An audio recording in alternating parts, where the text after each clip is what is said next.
Hello, my friends. Let me get this thing out of my way. There we go. Fail. Here we are, backstage with Chris. Thank you guys for hanging out. If you were looking at the guy in the Hawaiian shirt going, what in the world is this dude doing on my computer screen? My name is Chris. I am better known as Chris Cooking Nashville on YouTube. I've lost about 130 pounds and working on losing the rest with keto and carnivore. And in the midst of that, accidentally became a keto and carnivore recipe creator and hopefully influencer, inspiring other people. I don't know what you would call me. I'm just here making really tasty food that is not violating the principles of a proper human diet and trying to give you guys just an insight into what I'm doing, what works for me and what doesn't, so maybe you can be inspired to try some similar things and change your health as well. I am in a different location tonight. This is the second time I have done one of these live streams sitting here in the living room. You can see our stockings on our stairway back there behind me because 'tis the season. Appreciate you guys tuning in. I'm going to say hello to you, and then we are going to dive in to what I think is a really interesting topic, and this is one that's been on my mind.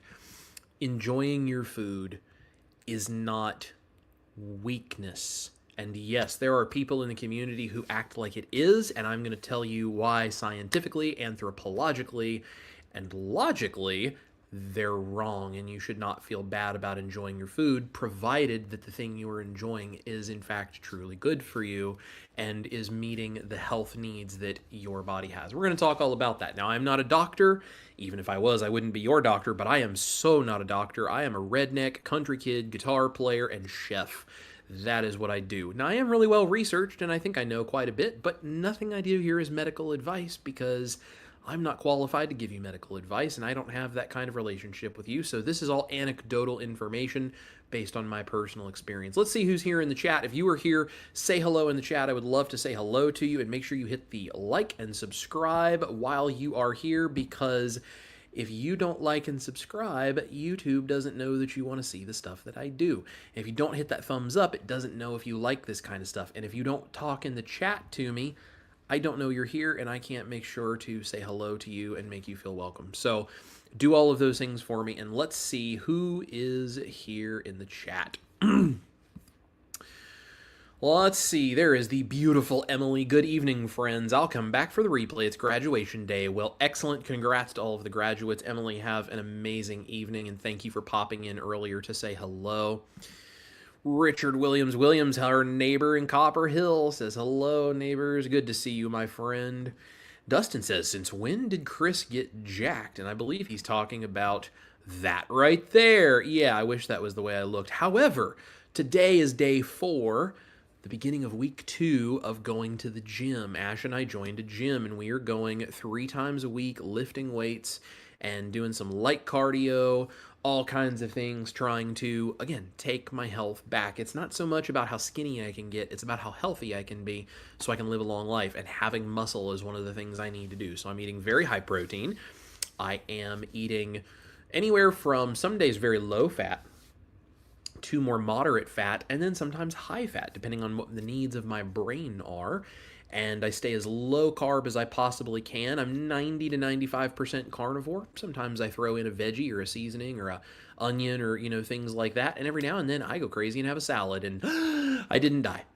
If that doesn't work for you, great, but it's working really well for me. I'm feeling fantastic in the gym and working on toning up, and we're going to lose the rest of that weight so I can get back to my ideal body weight, which I haven't seen since I was probably about 17 to 19. And yeah, we need to get there. So no clue what that is, but that's a very weird set of symbols. Maybe that was a typo, not entirely sure. Maybe it's a troll. I don't know, but thank you for being here regardless, because it still helps me in the algorithm. Holly is here. Hello, Holly. She says, evening, friends. And there is Mr. Marty Crum. Hello, all. Good to see you, brother. That's Rick at Twinbrook Acres. Greetings, all. Stopping by before I hit the hay. Well, Rick, get some sleep. We'll talk to you soon. B. Griffiths 1840 is here. Hello, all. And there's Sherry Nevada Pup. Hello, CCN fam. Good to see you, Sherry. Brian is here. Hello, Chris and everyone. Good to see you, brother. And that's Dennis, who says hi from Newport, Tennessee. Dennis, are you back in Tennessee now, safe and sound? Let me know.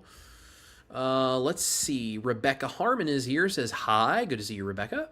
Lynn Reed is here, I believe, from Texas, right? Says, Chris, you are quite inspirational. Well, thank you, Lynn. I try. There have been some people that have really inspired me. I'm just trying to follow in their footsteps and help people, because it's the best thing that I can do to say thank you for what they've done for me. Mainly Dr. Barry, who has said, if you want to thank me, go out and tell other people about a low-carb lifestyle, and I took him very seriously. Started a YouTube channel, and here we are pushing towards 150,000 subscribers later. Also, the channel has crossed 8 million views total, so that is thanks to you guys for all of your shares, watching the videos. You guys are incredible. I love all of you so much, and I could not do this without any of you. Thank you for being here. Peggy says, good evening. Hope you all are keeping warm. Well, we're certainly trying, but it is cold outside. My mom and dad are here, says mom and dad are here, finally up to 27 degrees. It was -2 this morning, warmer tonight, but we still have 6 inches of snow on the ground. And a snow day tomorrow. Well, you guys enjoy sleeping in and stay warm. Always good to have Mama and Papa Nashville in the house with me here. So trying to make them proud. Jocelyn is here, says Jocelyn from Mount Vernon, Ohio. That's really cool. I know where Mount Vernon is. I actually come from southeast Indiana, Jocelyn. So very good to have you here. Peggy says it got up to 29 today. A heat wave. Wow, Peggy, you better break out the sunscreen and the shorts. Brian says, I stopped caring what people think about me a long time ago. The only person that I care about their opinion is my beautiful wife. Brian, that's because you're a smart man. And Sherry says, OMG, no, you had a salad, the nerve. I know.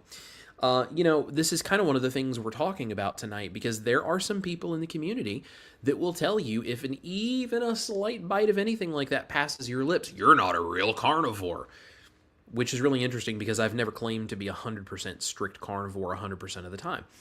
But there are people who think that if you have anything that is not just meat, and honestly, based on some of the pictures that those kinds of people post and the things they tell me about cooking, flaccid, gray, mushy meat, because they have no clue how to cook, which is probably why they think this. They will tell you that if you eat anything other than that you are somehow failing and that you are addicted to things. And I understand that sugar addiction is real, and I'm not saying that it's not. I am a very serious carb addict myself. Hello, hi, my name is Chris. I am a carb addict. You all say hello, and I say thank you for having me. I am very much a carb addict. That is absolutely true. And sugar addiction is a major thing. But there is a difference between a physiological addiction to things like sugar and carbs and an attachment psychologically to different kinds of foods. Both of them can be very unhealthy for you. But those are two different things. And just because a food looks like something, or has a texture or has a flavor or something does not mean that it is related to your sugar addiction, because that is a physiological issue. I had a long post that I put up on Facebook that's all about this and talks about the science. But the thing is, some of the people that will tell you this do not understand that actually the concept of texture and flavor in our food is biologically wired in. And we're going to talk about why, because here's the thing: if you don't have information about what the devil is, you will see the devil everywhere you go. And I think this happens in this community a lot. And for me, I don't care. I can ignore people like that. But there are new people in this community who think, well, am I doing something wrong because I enjoy these things? Like, am I going off the rails? And they're not having problems until someone who's very dogmatic and says things like that get inside their head. That's why it's important we talk about this kind of stuff, because there are people who don't know this the way maybe you and I do. But we're going to talk about that. So let's see. Rebecca says, my husband is watching too. Well, hello, Rebecca's husband. Thank you for tuning in, my friend. Take care of your lady. She's a good one. And my mom says, you do make us proud, both for what you have accomplished and also for the amazing person that you are. Well, you are very sweet, and I'm doing my very best. I had good examples growing up, so doing my best. Thank you. All right, now the mushy stuff is over. Sherry says, well, we all know I'm not carnivore, so I guess it's okay if I eat that salad. Yes, absolutely. Sherry is why I love you. We love having everyone who has all the different perspectives on this all in one community so we can all work together. I love it. Dennis says, yep, got back to East Tennessee tonight alive. EST, just in time for your live. Well, Dennis, I'm very, very glad, and I'm so glad you got home safe, because I would be so heartbroken if you were stuck out on the road or something happened to you. So take care of yourself, my brother, and we look forward to seeing you soon, hopefully. Brian, the dogmatic people will fade away. Good riddance if you bully someone. Yes, yes, they will. And I'm doing everything I can to talk about these things so that new people to the community who don't have the confidence that many of us do have a place to go. Speaking of having a place to go, if you guys are looking for a community that is very supportive, go to this QR code right here. You can also just go to chriscookingnashville.com, and there's a little button that will say join the band. But if you scan this QR code right here with the camera of your phone and then click the little yellow thing that pops up, or if you go to my website, chriscookingnashville.com, and you hit the button that says join the band, you can join my private community, the Mighty Networks group of people who are working every day to support each other as we all try to get healthy and get to our ideal body weight, blood sugar levels, whatever it is we're working on. We're doing it all together.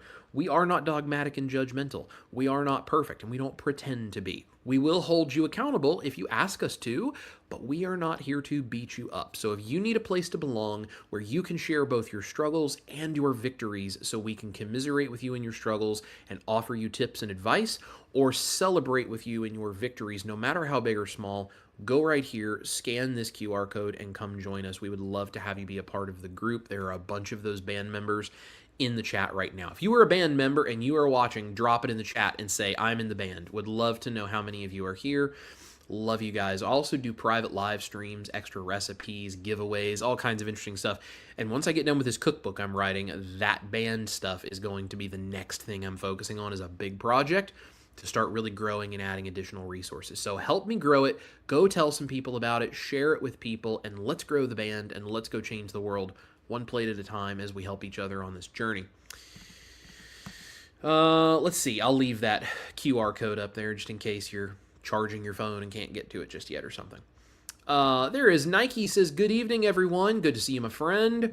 And Lynn says, yes, Hubs and I are in Texas. Enjoy our food. 98% carnivore and loving it. Chris's recipes offer wonderful variety, and food is our medicine. Lynn, thank you so much. I'm so glad you guys enjoy the recipes. If I was doing this and nobody liked them, it would just be so heartbreaking. So let's see. Sherry says, which is why I'm here and why I stick around, because y'all accept me for who I am and how I eat, and it's okay. And I learn things all the time. Sherry, we love you just the way you are. You ain't got to be any different. Marty says, I'm a band member. That is correct. One of our very fortunate friends that we have gotten to be friends with. We were very fortunate to be friends with Marty and his wife Paula, and to have him in the band as well. So if you want to be around really cool people like Marty here, you can go join on the Mighty Networks group, and you can come hang out and talk with us, and you can get direct access to me and Ash. Dustin from Keto Simple, who was there in the chat, he's in there. Victor at Southern Keto is in there. Amanda Decker is in there from Deckerless Carbs, and she works with Dr. Barry and does some cool stuff. She's in there. You get private information and extra stuff and all these kinds of cool things. It's really fantastic. We'd love to have you. So let's talk about what we're talking about tonight, guys. Enjoying food isn't weakness. What the heck does that mean? Well, here's what we're going to talk about. Texture, biology, and why enjoying food is not a weakness. You are not somehow weak or addicted or not as good as somebody else on keto or carnivore because you enjoy your food. And especially if you enjoy some textures and some variety, it does not mean that you are bad. Now, if you use enjoying textures and variety as an excuse to go eat an entire bag of Doritos twice a week, yes, that is a problem. That may very well be a carb addiction because you are eating carbohydrates in the process of doing that. That is not the same thing as taking animal-based ingredients like I do, creating low-carb recipes and using them on special occasions to enjoy something or to have some variety if that helps you feel stable. Now, not everybody needs that. That is okay. Some people can eat a beef patty or a steak every single day for the rest of their life and be totally fine and totally happy. I actually have a theory that that's a genetic thing related to their palate and how they process food, but I don't have enough research to prove that I've been able to find just yet, so stick around for that. But I think that may actually be a thing for some of those people, and I think that's fine. The problem comes when we then apply that same concept to everyone in the world and say everyone must be able to eat the same single 2 ingredients every single day for the rest of their life, being meat and butter or meat and eggs or whatever. And if you want some variety, well, that means you're still addicted and you're not doing it as good as me. That's where we get into problems. And so we're going to talk about why that is illogical, irrational, and quite honestly just unscientifical. Okay. This is not about cheating. And this is not about a lack of discipline. Okay? This is human biology.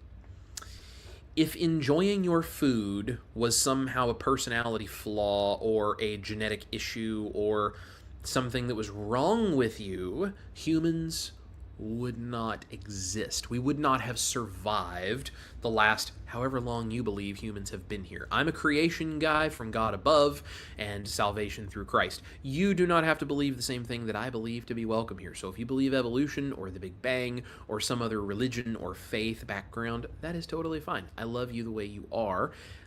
I just don't believe in that, but that's okay if you do. However, whether you believe in evolution or creation or whatever, in the biology of humans is the ability to enjoy food. And without it, we would not exist, whether you think we've been here for 10,000 years, 10 million years, or somewhere in between. We would not exist without the ability to enjoy our food. It is wired into our brains from birth, and I'm going to tell you about why. Biology is not something that shames you. Now, I'm going to say that again. Biology does not shame you. Ideologies do. Let that sink in for a minute. Biology does not shame you. Ideologies do. Your biology is not the problem. The ideology that other people are forcing upon you is a way to elevate themselves and make themselves feel morally superior and somehow better than you. That's what is shaming you. And that's why we need to understand that perspective so that we don't pay attention to that, especially if you're new to this and you're still trying to figure out how this all works. Now, am I saying you should go out and just eat whatever you want and enjoy it all because that's biology? No, that is not what I'm saying. Do not hear what I'm not saying. You still need to eat the things that are good for your body. I just had a post I put up on Facebook yesterday talking about the science of why your body works the way it does, you doing research, because the responsibility and the freedom of health is actually yours. And if you know the science of why you believe what you believe, I don't care if it's the same thing I believe about food or not. As long as you're happy, healthy, and you can tell me scientifically why it's working for you, I support that. I think it's fantastic. But your biology, the science, does not shame you. People who want to be more elite, more important than you, those people do. And I am not saying that you should go out and just eat whatever you want, or that even you should eat the recipes that I make 3 times a day every single day. Maybe you can, maybe you can't. I don't know. The science and figuring out how your body is responding to it is your freedom. That's part of the cool thing of being a human being who has the right to choose what to put in your mouth. You can go whichever direction you want with that. Tonight, and this conversation, this is about sustainability, not purity. And truthfully, my entire channel is that way. So what am I talking about? This is the problem. People are being told if you want textural differences, you're weak. If you want variety, you're addicted. If meat isn't enough, that's a character flaw. All of this is ridiculous, okay? Desire does not equal failure.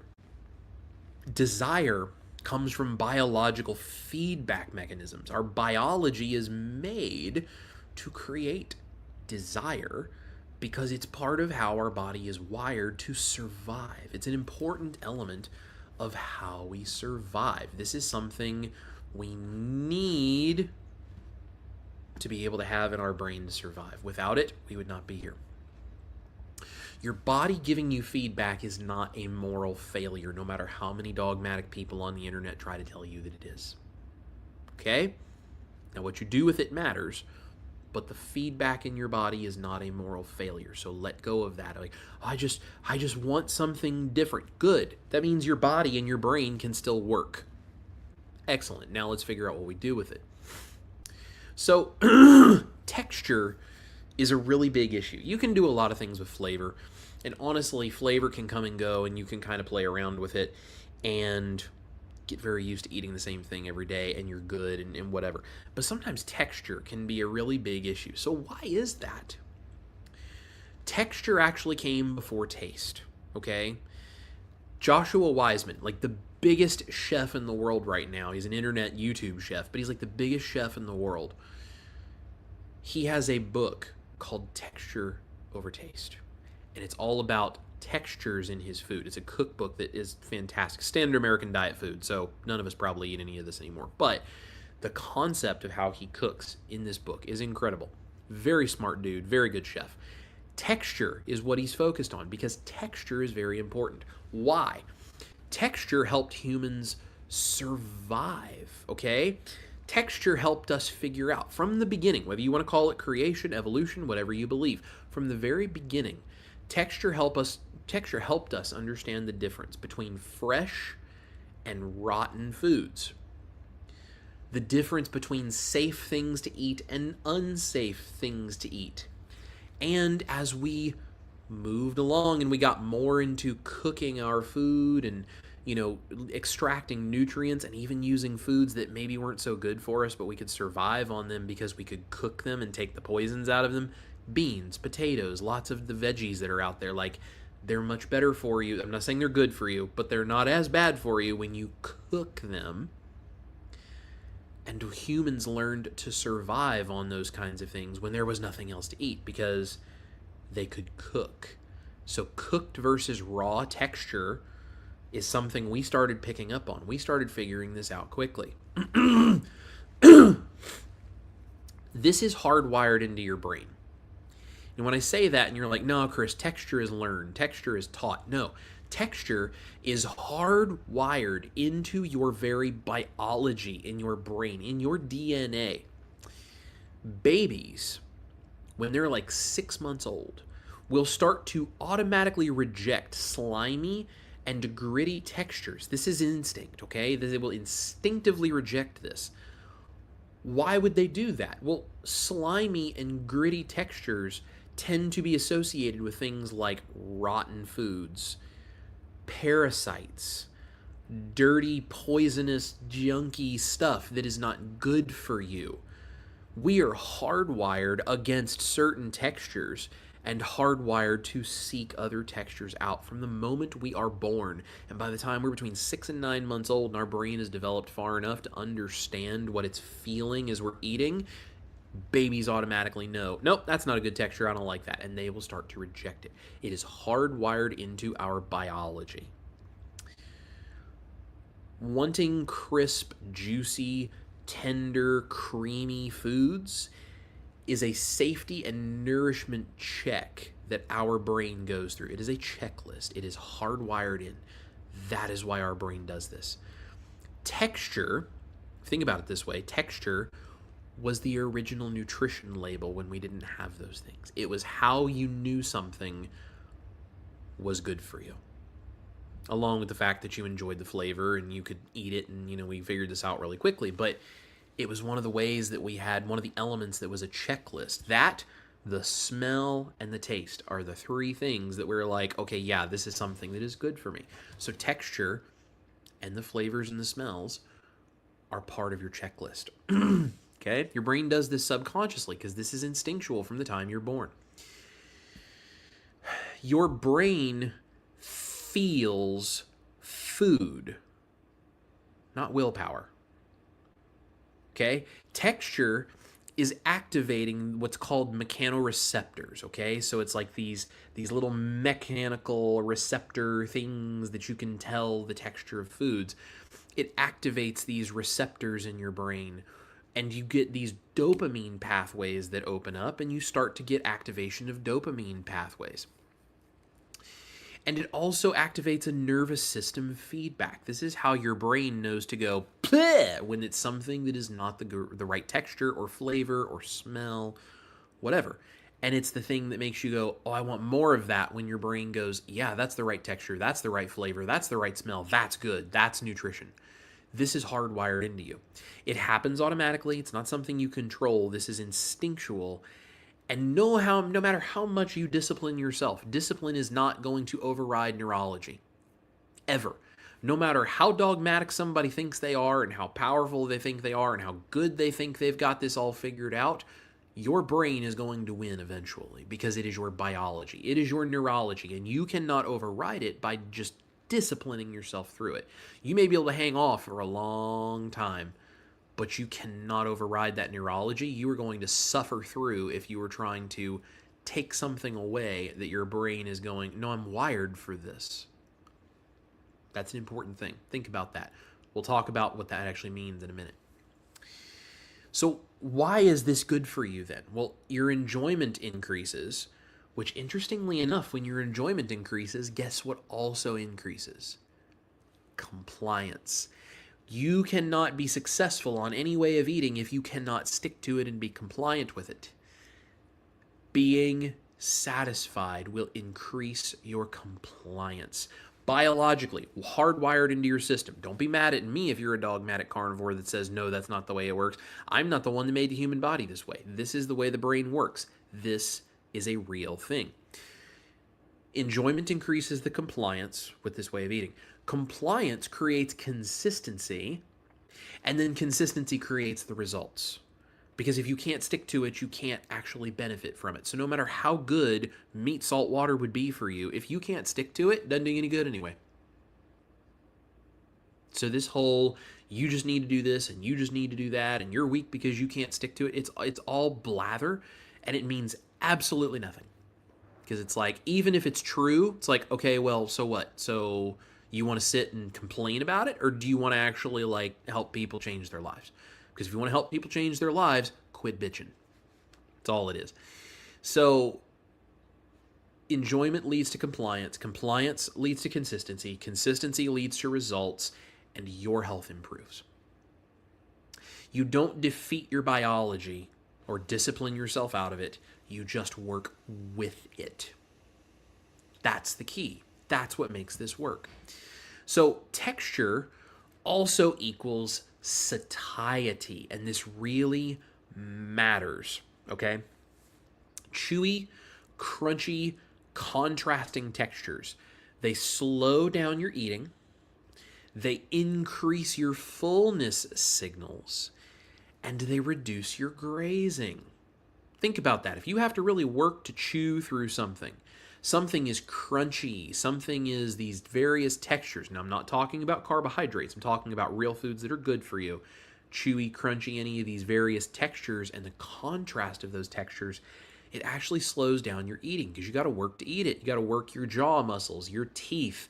You have to actually go to the trouble of chewing your food. You can't just swallow it whole like something that's goopy out of a package.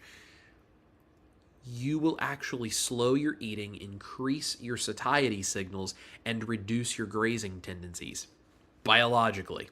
Not me saying it, it's your brain saying it. Monotony with your food increases obsession. So if you become so obsessed, all I can have is steak, all I can have is steak, all I can have is steak, all you're doing is thinking about food all day long. So who's really addicted? Satisfaction ends food noise. Now, satisfaction does not mean give in to the carbs and the cravings and the sugar and the cakes and the candies and the pies and the sodas and the pastas and the whatever. That is going to fuel an addiction. But when you eat proper human diet food, but in a way that is filled with satisfaction, you get not only the things that help satisfy you from a satiety standpoint, you get the psychological satisfaction your brain is hardwired to want, and you actually end the food noise that is making you obsessed about food. Maybe the reason the dogmatic guys who are all into the steak, salt, water, and beating everyone over the head are so obsessed with it is because they can't get it out of their own heads, and they need to project their own addiction on everybody else because they're fighting so hard trying to change their biology when in reality they can't. Just a thought. What do you guys think about that?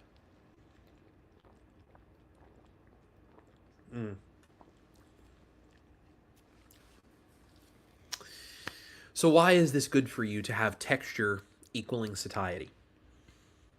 You stop eating sooner. You don't chase food afterwards because you've been satisfied. And satisfied people don't binge on food. They're not obsessed. They're not binging. They're satisfied. Ask me as someone who was a severe binge eater and was 400 pounds because I could eat more food than you could ever imagine someone wanting to eat all in a single sitting. I would binge on things because food was a drug for me. Ask me how I know. So let's talk about stress, calm, and chewing, because I sort of hinted at this when I said that this chewing activity would bring about satisfaction. Let's talk about why. Chewing actually activates the calming of the nervous system. Okay? Crunching actually lowers stress hormones. They can see this on tests. Mouth movement equals regulation. You want to regulate your brain. You want to lower your stress hormones, things like your cortisol. You want to calm your nervous system so you can feel at peace and satisfied and good and bring your cortisol down and get your health where it needs to go and lose your weight and enjoy your life. Choose some different textures and enjoy your food. Lower stress leads to better blood sugar. Scientific fact. Lower stress also leads to fewer cravings. Scientific fact, but especially for me, very anecdotal fact. When I am stressed, I want to eat all kinds of things I shouldn't, and when I'm not, I feel a lot better. Calm people make better choices, me included.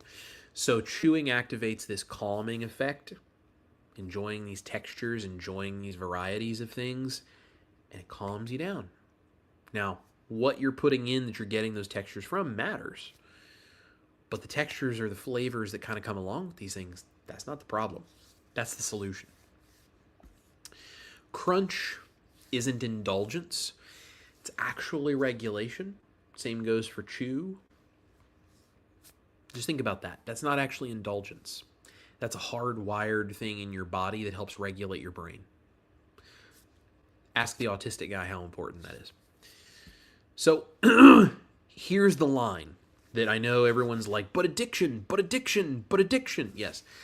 Addiction versus enjoyment. There is a very clear line in these two. Addiction looks like this: loss of control, escalation, compulsion, and shame. Everything that I have gone through in the midst of my food addiction. Loss of control. I absolutely cannot say no to something. Escalation. I have it once, then I have it twice, then it's 2 bites, then it's 5 bites, then it's the whole pack, then it's every single day, then it's twice a day, then it's I'm gaining 100 pounds because I can't stop. That's escalation. Compulsion. I have no ability to resist, and I just feel compelled, like I just have to. There's no logical explanation for why you feel like you need to go stuff your face with something you know is not good for you, but it's a compulsion. You cannot stop it. And then shame afterwards, you feel like a total piece of trash because you know that what you just did wasn't good for you and you want to hide it from people and you don't want people to know you've done that. I've been that way a lot of my life. It's not good. That's addiction. What about enjoyment? Enjoyment looks completely different. Enjoyment looks like satisfaction. You're satisfied. Calm. You're not being compulsive. You're not losing control. You are calm. And there's no urge to keep chasing. So I've eaten my beef patties. I've eaten my steak. I've eaten my eggs. I've eaten whatever. And I'm good. I enjoyed it thoroughly. Man, that was amazing. I don't need more. My carnivore chicken fried steak. I've had my chicken fried steak and gravy. Man, that was good. I can't eat another bite. I don't need more. I don't need to go get it out of the refrigerator at midnight and keep stuffing my face. I don't need to eat until I feel sick because I feel like I'm compelled to continue stuffing my face. It's not the same thing. There's no urge to keep chasing more and more and more because you're not getting the addictive dopamine hit from the sugar and the carbs from a physiological side. That's the difference between those things. This is good for you because real food with real texture ends the loop. You know that loop of you can't stop thinking about food, you can't stop obsessing over food? The one that I said the dogmatic guys, I think maybe they have going on in their own lives and they're projecting their own insecurities on you. That loop, that's the one we have to stop. That's the one we've got to get out of. And real food and real texture ends that. Doesn't mean it's going to end like that. Like you don't eat a single beef patty and suddenly all your food addictions are gone. It doesn't work that way. But real food and the textures that you're enjoying and the flavors that come along with those really good foods, that helps end the loop.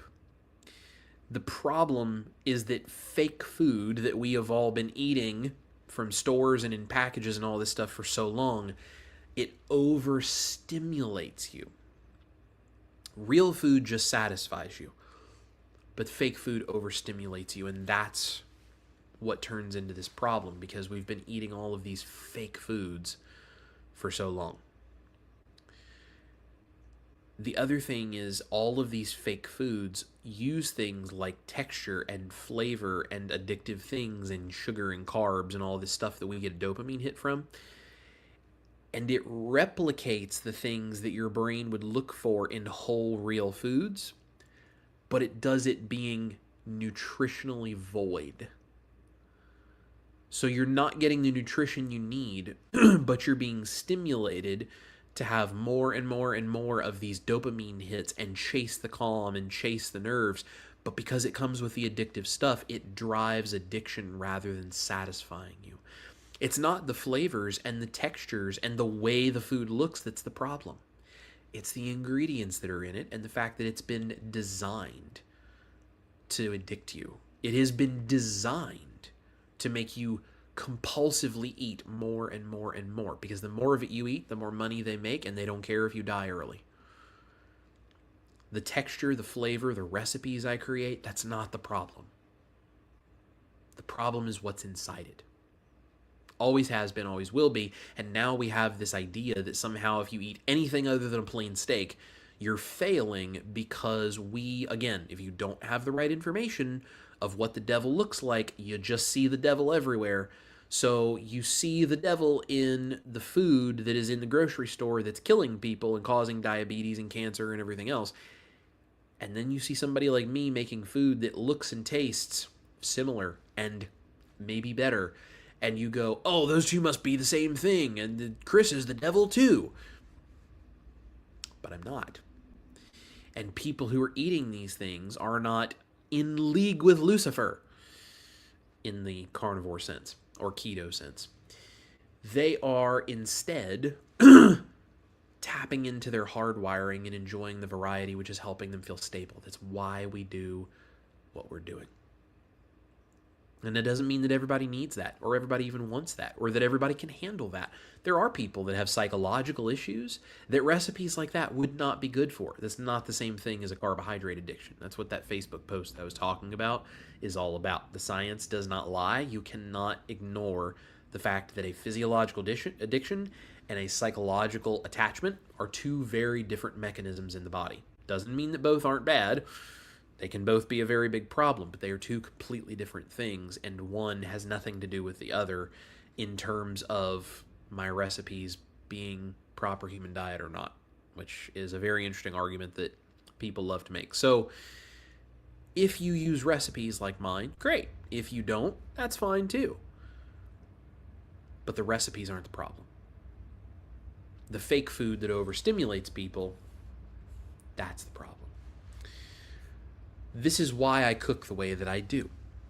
Because it matters to me, it matters to my wife, it matters to my friends and family that I have cooked for, and I think maybe for a bunch of you out there it matters as well. So what I do is I generally cook meat first, obviously, doing the whole, 90-95% carnivore thing, meat first.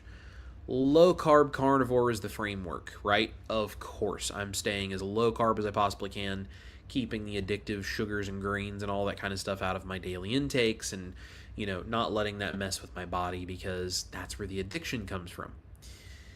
I am intentional, though, about my use of texture and contrast of textures and flavors so that I can have the satisfaction without the addiction.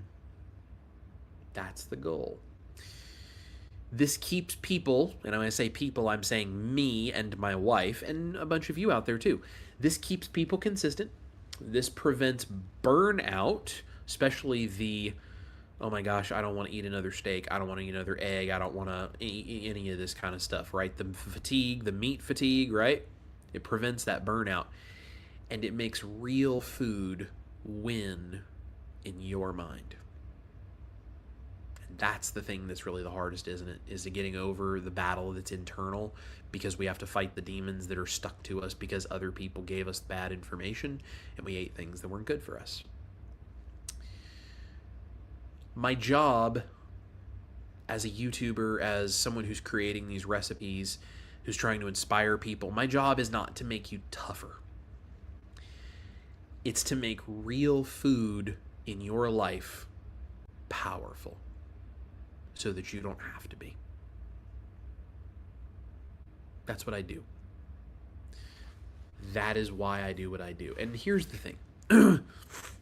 For the dogmatic people that, may stumble across this video and want to see me drawn and quartered.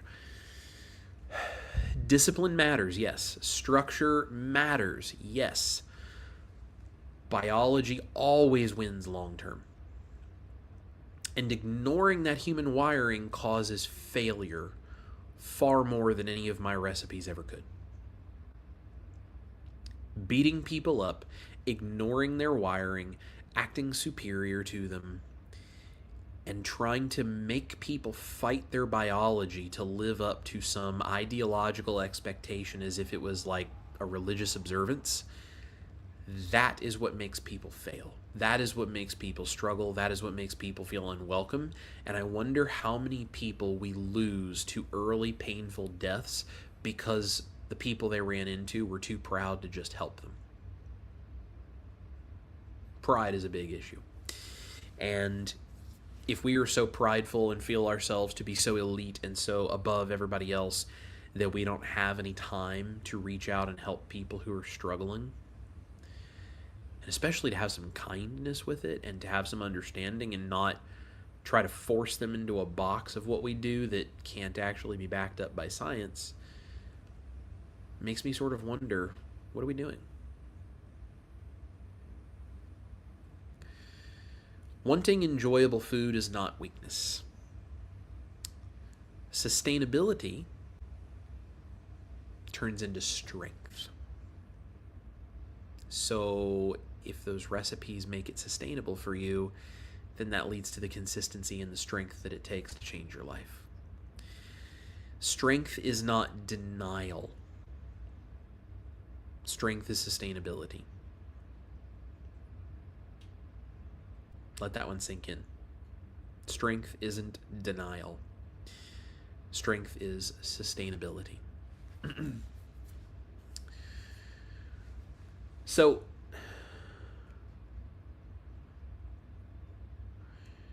this is not about eating more. It's about needing less, but still being able to fully enjoy everything that you have. And if enjoying your food keeps you healthy, that's not an addiction. That's called intelligence. And at the end of the day, guys, I care about the outcomes, not the ideology that gets us there. I said in this Facebook post yesterday, if you're a vegan or carnivore or anywhere in between, if you are happy, healthy, and you can say scientifically, this is why I believe what I believe, and I'm feeling great, and my health is great, I'm succeeding, I'm winning, I'm whatever, I will celebrate with you. You do not have to succeed the way I think success looks for you to be deserving of it. Let me say that again. You do not have to succeed the way I believe success looks for you to be deserving of that success. We are here to get people healthy, not win purity contests. So I don't really care how you get there. If you get there and you feel good about it, I am proud of you. And along the way of me trying to figure this out for myself, I'm sharing some fun recipes and some things that work for me, and I hope it means as much to you as it does to me. So, what do you guys think about this? How do you feel about these recipes? Am I crazy? Am I making sense? What do you think? Drop it in the chat. Let's see what's going on over here in the comment section.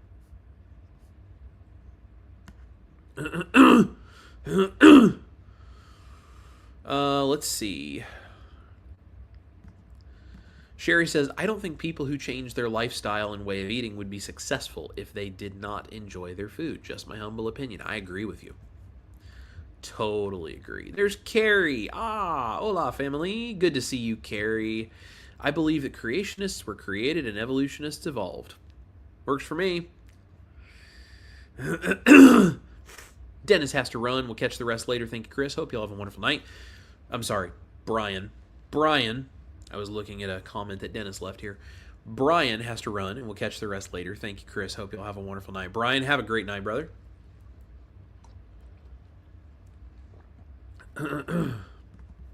Rebecca says, is that why we get cravings? Our body needs certain vitamins and minerals. I do think there is an element of that. I think sometimes we get cravings because our brain has been hooked on certain things, and then other times we get cravings because our body is telling us we need certain things. It's biologically makes a lot of sense. So the difference, I think, is knowing which one is it. Are you craving things that are truly good, or are you craving things that maybe you're just hooked on? And I think that's the figuring out how to draw the line for each of us part that's difficult. Carrie says, anybody here want to spend the rest of your life white-knuckling your existence? Not me. Me either. I prefer to do it the easy way. That's just me. Ronan says, makes sense. Well, thank you, Ronan. Appreciate you being here. And Carrie says, yes, just like suckling calms a baby. Absolutely. And there's Jujubee. What's up, my friend? How are ya? Anne is here, says, hi, everyone. Dennis says, most of the time, half the food my cousin's 11-month-old is given ends up on the floor. I treated the fam to some chuck eye steak. When given the steak, she said, and it all went in her mouth. Interesting, isn't it? It's almost like babies know. Ronan says again, this is clear. It makes perfect sense to me. That's awesome. Jocelyn says this makes perfect sense. And Ronan says, I really appreciate your recipes. Well, Ronan, thank you so much. I'm glad you enjoy them. And Mary Hubbard is here, says, hi, everyone. Hi, Mary. It's good to see you. Well, guys, that's my thing. And I'm saying this because I want you guys to know for yourselves and for anyone else out there that you may run across, there are a lot of subtleties and gray areas in how we have to work through the difference in our own lives between things we're hooked on and things we really need, and figuring out when is it an excuse or when is it biology. And these things right here, these are wired into you. So understanding that, I think, is going to help hopefully figure out, like, is this an issue I'm stuck on something, or is this biology? Hopefully that'll be helpful for you. Lynn says, Hubs and I are watching and fully connecting with what you're saying here. Willpower never worked for us. Sustainability is the way. Same here. Same here. Marty says, preach it, Chris. Keep the recipes coming. Can hardly wait for the cookbook. I'm so excited to share. I was talking with the publisher about some stuff today, getting ready to do some photo shoots of me and, some different things with a photographer here for, like, the cover and different things. And I'm writing out the recipes. It's really cool. It's all coming together, guys. It's going to be awesome. It's going to be awesome. Just make sure you have liked and subscribed, because I will be telling everybody as soon as it's ready to go. So here's the deal, guys. A little bit of housekeeping. The live streams, the Backstage with Chris live streams, are going to be moving to Tuesdays, at least for now. And here's why. I told you guys Ash and I joined a gym. So on Monday mornings, we get up, we have our coffee, we do our thing, and then we go to the gym and we work out. I'm very sore right now. Today was a hard day in the gym, but that's a good thing. We then come home when we go to the grocery store if need be, and then we come home, we take showers, we get ready, and then we film. So I have been filming recipe videos today, actually filming 2 videos today, one of which has 2 recipes within it. So it's actually a much more complicated video. That one's going to be coming out. I'll tell you about that in just a minute. The doing all of the gym stuff and then going to the store and then coming home and getting ready and then filming and then all, like, it just makes for a very, very long Monday. And I honestly just don't think that my brain, being neurodivergent the way that I am, is going to handle doing that every single week. So Ash and I were talking about it, and I'm going to move Backstage with Chris to Tuesdays. That is where the original Backstage with Chris live stream always was Tuesday nights. So we're going to move it to Tuesdays at 6 p.m. Central Time. We're going to give it a try there, and I think that'll make a big difference, because Tuesdays are basically an editing day for me to work on my videos all day long. I think that's going to work better for my brain, and I think it's going to be necessary for me to be able to get through the week without wanting to, punch a baby. So I'm going to do Tuesdays, 6 p.m. Central, for the live streams for a while. And I think that will be a really good move. And there's going to be some times I may do some cooking, like I used to do every week on Backstage with Chris. I may do more of these talking videos. We may go on adventures. I'm not sure. It might change every week, but it will be Backstage with Chris. It'll just be me, and maybe sometimes Ash will join, and we're just gonna do the things that we do to try to bring really good quality stuff for you guys. So that's what we're gonna be doing. We're gonna be moving that on Saturday. This coming Saturday, we have a really cool video. I have had this request I don't know how many times, so it was finally time to do it. I am bringing you keto, almost carnivore, animal-based Christmas cookies and sort of ginger snap / gingerbread hybrid cookies. So sugar cookies and the gingerbread style, almost ginger snap type cookies that are a little crispier, harder. Both of them, and the keto royal icing that you can put on top.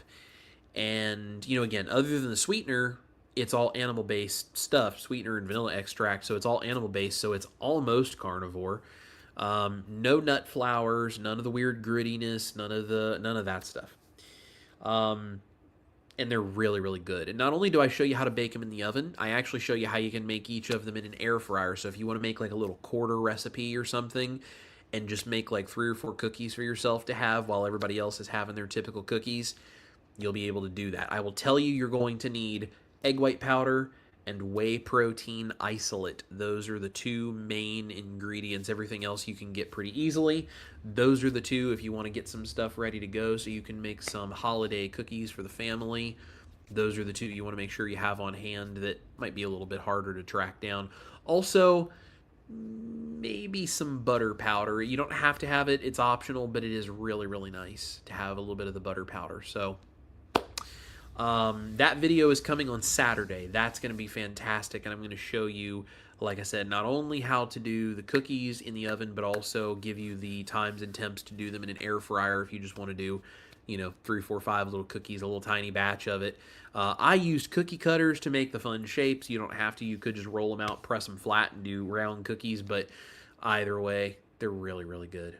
They're really, really good. Ash hasn't had them yet. We're going to do the taste test actually after I get off the live stream here. We're going to go film the taste test because the cookies are done and they're just sitting in there, but she hasn't tasted them yet. I have, and they're fantastic. She hasn't tasted them yet, so be very interesting to see what she thinks. Let's see.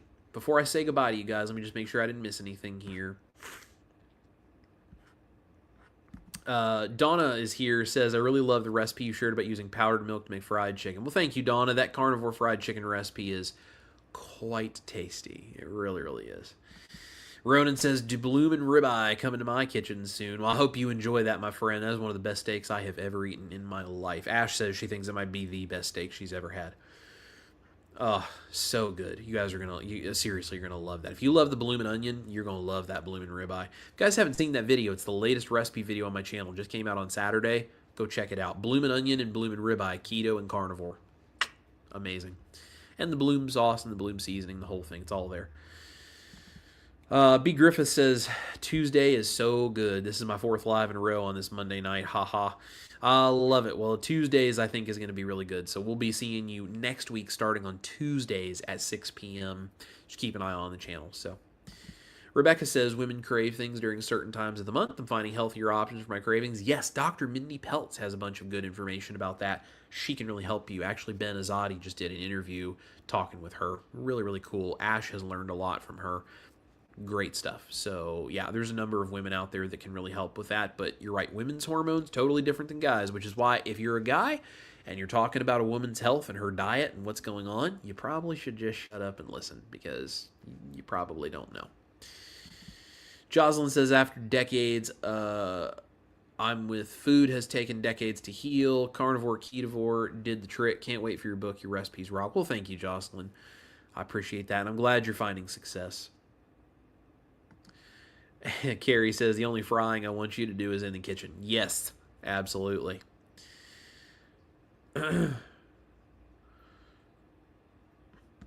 And Jocelyn said, I had to maintain 95 pounds at 5'6", professional ballet. That's wild. That is wild. So sorry about that. All right. Risa is here. Risa's Cluttered Kitchen. Good to see you, my friend. And Carrie says, huzzah, almost is good enough for once a year. Yes. And Donna says, what time? 6 p.m. If you're talking about the Backstage with Chris on Tuesdays, 6 p.m. Central. So that's 7 o'clock East Coast and would be 4 o'clock West Coast, I believe, if my math is correct.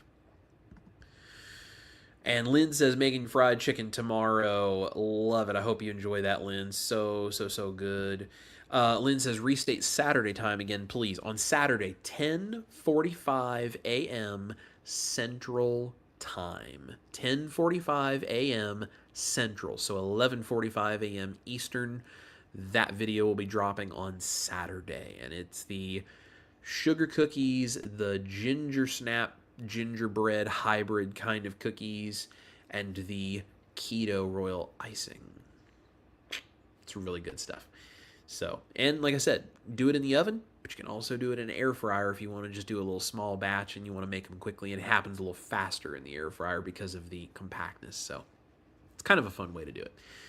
It's going to be really good. Well, guys, that's what's going on. Make sure you go check out the QR code right here for the band. If you would like to come join the private community, we'd love to have you in there. In the meantime, make sure you like, subscribe, share, be here for all the things we're doing because it's a lot of fun, and I can't do it without you guys. We got great recipe videos coming, a cookbook coming in the future. There's all kinds of stuff going on. So thank you for being here. I love all of you. Thank you to my band members. I can't wait to see you guys at our next rehearsal. And I just appreciate all of you for giving me a space to figure out how I can use what I love to do to help the world. It's a great thing to get to do. So thank you guys. I love all of you guys. If I don't see you before then, my next live stream for this Backstage with Chris will be next week on Tuesday, 6 p.m. Central Time. I will see you there or maybe before, and I'll definitely be dropping that video for you Saturday, 11:45 Eastern AM, 10:45 Central AM. And we will catch you guys very soon. Get ready with that egg white powder and whey protein isolate, not concentrate, isolate for those cookies. It's going to be a good time. Thank you guys for being here. This is Chris Cookin' Nashville. Eat your meat because those textures and flavors are good for you and it's hardwired into your brain. Love your life. I'll see you here for more Backstage with Chris and all of this crazy information. Guys, have a great night and talk soon. Bye.